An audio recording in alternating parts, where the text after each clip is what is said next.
Good morning, students. Today I am going to deal with chapter 1 of standard 8 SS, Arrival of Europeans in India. Before I start the chapter, I would like to ask a question. When did we become free?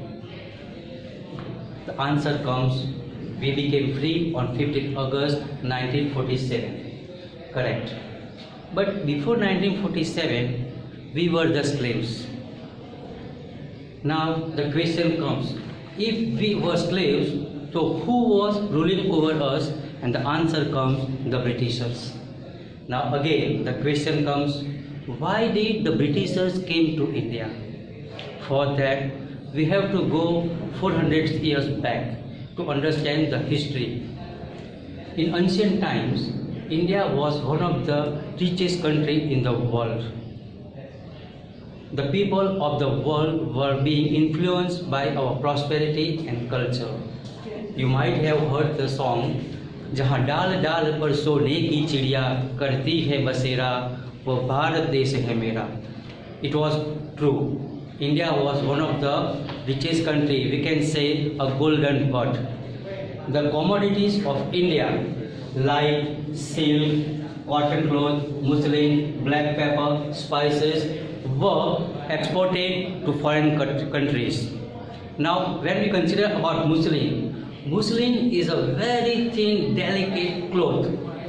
If you take 1 by 1 meter cloth and if you fold it and easily you can put in a matchbox, this much delicate the cloth was, and it has a great demand in European markets. So people from abroad, they come to trade with us. But situation changed in 1453 when Turkish Muslims attacked on Constantinople and stopped the way. Earlier, the trading was doing by land route through Constantinople. But in 1453 CE, when Turkish people attacked on Constantinople and stopped the way, so the people of Europe, means European countries, were in great demand of Indian commodities, and that's why they wanted to find out a new sea route to India. Now first we'll see about Christopher Columbus.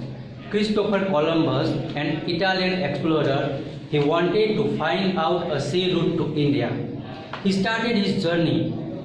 He knew that a people can go to east via west. So that's why he started his journey. But accidentally, instead of reaching to India, he reached America. And throughout the life, he was under misconception that he had found India.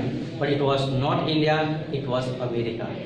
And today, the people of that country are known as the Red Indians, and the island group is known as West Indies. After that, in 1492, Vasco da Gama, a Portuguese sailor, wanted to find out a sea route to India. He followed the path of Bartholomew Dias, who started his journey in 1488. Bartholomew Dias, when he came to Cape of Good Hope, a place of certain part of South Africa. But due to some problem, he could not complete his journey and he went back. Vasco da Gama followed the same path, reached to Cape of Good Hope. On the way, he met one sailor named Ibn Majid, who showed the way to go to India. And at last, 22nd May 1498, Vasco da Gama reached the port of Calicut.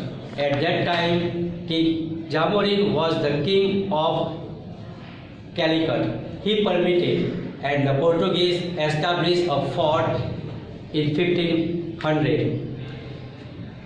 Albuquerque was appointed as the commander-in-chief, and in 1506 they attacked on Goa and won Goa. And within 100 years, they captured Mangalore, Cochin, Diu, Daman, Goa, Mumbai and Sri Lanka. After Portuguese, the French people came. But before that, I would like to say about what happened in Bengal. In the beginning of 17th century, when Portuguese were doing business in Bengal, at that time the Subedar of Bengal complained the Mughal Empire about the misbehavior of Portuguese. So as per the order of Mughal Empire, the ships were burned and the fort was destroyed, and as a result, in Bengal, Portuguese rule come to an end and it remained in Diu, Daman and Goa.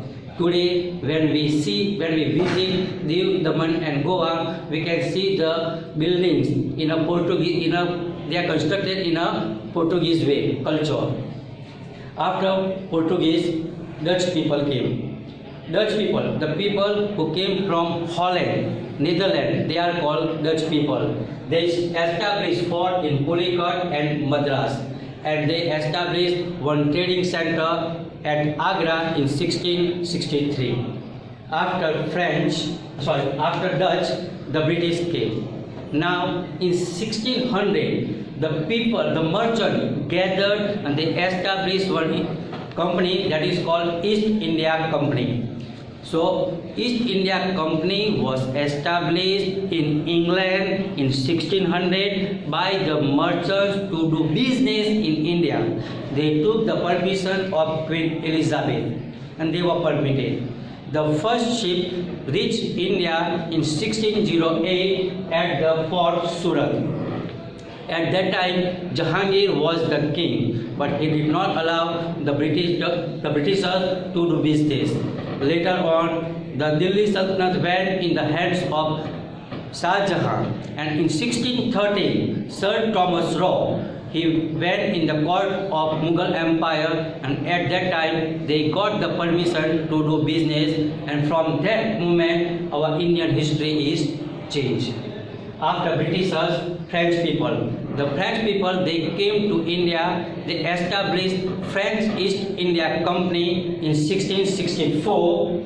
They started factories at Surat, Pondicherry and Machilipatnam. And the commander-in-chief of French was Joseph Francois Duplessis. But in India, the conflict between French and Britishers, the French could not survive for a long time. Thank you.